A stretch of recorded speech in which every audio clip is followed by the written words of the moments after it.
Mr. Speaker, I move that we recognize Representative Jerville Jinky Beatrix Luistro of the 2nd District of Batangas to make her manifestation. Congresswoman Jerville Jinky Luistro, you're recognized. Mr. Speaker, this representation concurs to the intention as manifested in the prior personal and collective privilege. As one of the two equal legislative bodies of our republic, it has been vested with the task of passing laws that seek to benefit Filipino people, not only aimed at improving their quality of life, but also towards ensuring a just and equitable society. Such ends, however, cannot be pursued strictly through the passage of bills emanating from policy studies or from consultations with the people alone. In fact, Section 21, Article 6 of the 1987 Constitution vests the House of Representatives the power to conduct inquiries in aid of legislation, independent from any action taken by other government bodies. In line with this representation wishes to reiterate the ongoing separate investigations in the House's committees, the investigation on the war on drugs by the Committee on Human Rights, the investigation on the seized discovered drugs in Pampanga by the Committee on Dangerous Drugs, and the investigation on the proliferation of criminal and unlawful acts linked to Philippine offshore gaming operators, or POGOs, by the Committee of Public Order and Safety, as well as the Committee on Games and Amusements.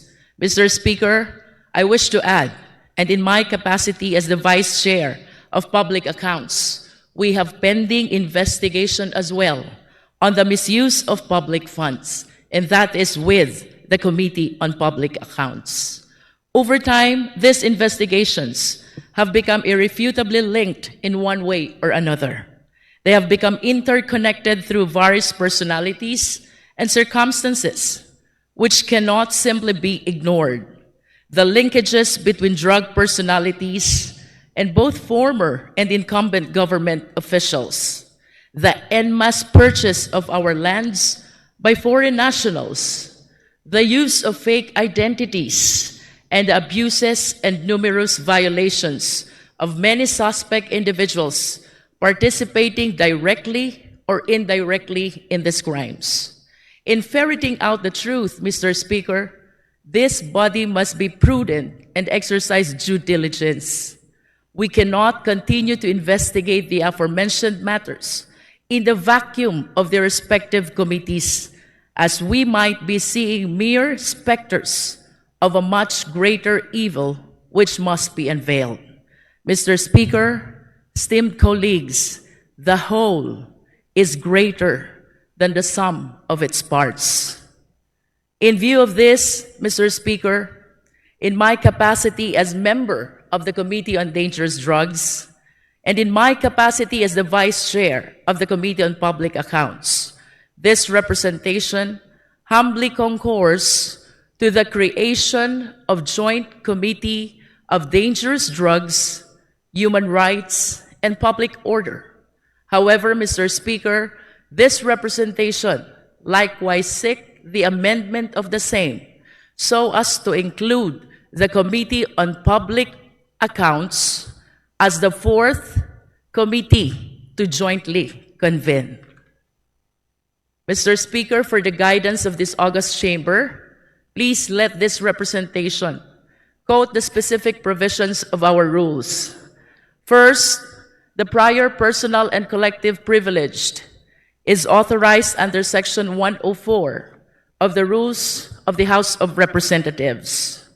If I may quote, Mr. Speaker, questions of privilege are urgent matters directly and principally affecting the duties, conduct, rights, privileges, dignity, integrity, or reputation of the House or of its members, individually or collectively.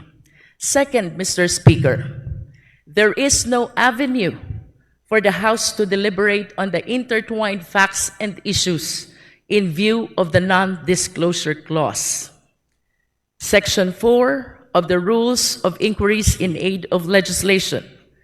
The findings and recommendations of the subcommittees shall be submitted for approval and other appropriate actions thereon by Mother Committee, provided that findings and recommendations, including summary statements thereon or publications related thereto, shall not be released by any member of the subcommittee and the Secretariat staff prior to the inclusion of the final committee report in the calendar of business as provided in Section 17 hereof. Further, Mr. Speaker, under Section 14 of the same rules, third paragraph, no committee report, an excerpt, or summary statement of the contents thereof, or any publication related thereto, shall be released by any member of the committee and its secretariat prior to the inclusion of the report in the calendar of business. Third, Mr. Speaker, the change of initial referral is authorized under Section 3 of the Rules on Inquiry in Aid of Legislation. Section 3 provides change of referral, the referral of the privileged speech, resolution, petition, or information may be changed on motion of the majority leader upon receipt and approval by the Committee on Rules of a written request from the chairperson of the committee to which said privileged speech, resolution, petition, or information was originally referred. The Committee on Rules shall decide on the said request within a reasonable time from receipt thereof.